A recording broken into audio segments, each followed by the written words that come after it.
when it's raining. I give it 2 hours after, the water is everywhere. The road is, I mean, all flooded. Our compound is all flooded. Let it be in the middle of the night.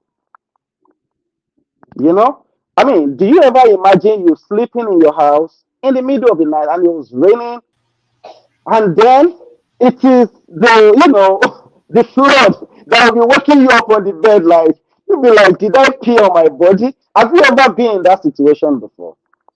So if you have never been in that situation before, it means you really, really don't know what you're talking about. And that is why last week when CM was talking about, I said I'm happy. Yes, I couldn't be less happy because like 2 weeks ago, I just saw it on the TV. I didn't even know that was even happening in that area. And eventually I called my brother, like, was my brother still living in that house? Like, hey, I see something like this. Is it real? And he said, yes. They start pulling down all these houses. And I said, yes, I'm very, very happy. How happy would I ever be?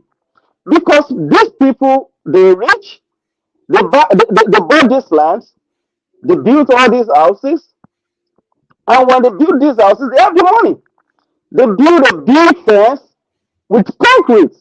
And now you know what they do? They divert the flood, that water that is supposed to be going through that land, and they divert it to other streets, to other people who don't even know nothing about what is going on.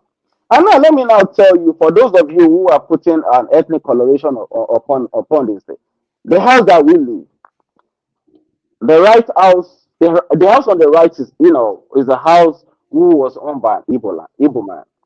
The left, the house, but on the left side was also owned by an Igbo man.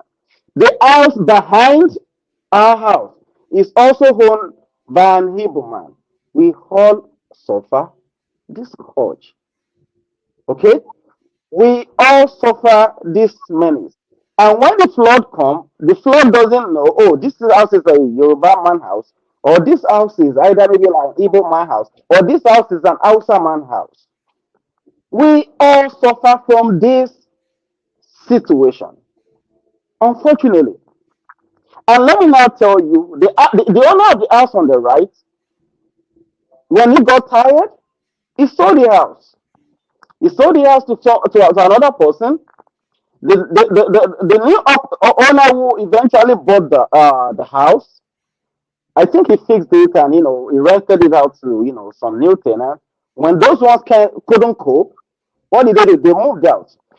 I traveled home in June.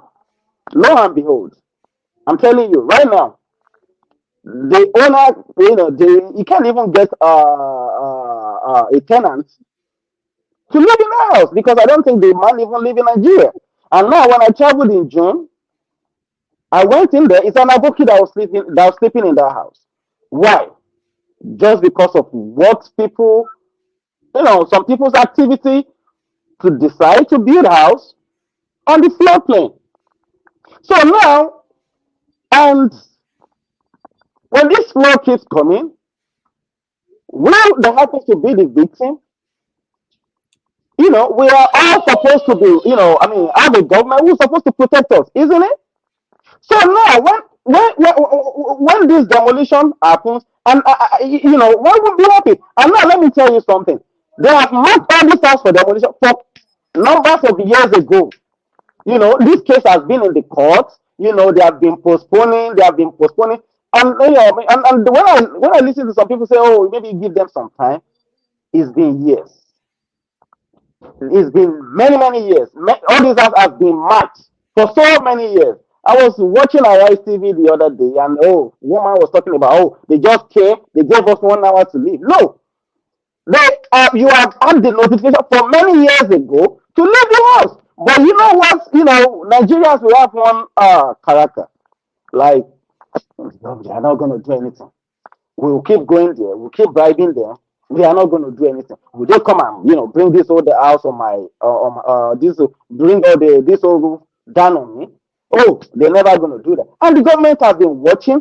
They have been watching for too long. And now when the government come and they decide, like, okay, fine, this is the right thing to do. And now we all come out like, oh, the economy is bad. Oh, government, they hate our people. Oh, government, oh, no, no, no, they are biased. No, please, we need to put an end to this ethnic coloration. I'm talking about ethnic something. The only injustice I think is being done to the Igbos. I mean, if I search my heart, is the economic injustice. And why do I say economic injustice? But you know what?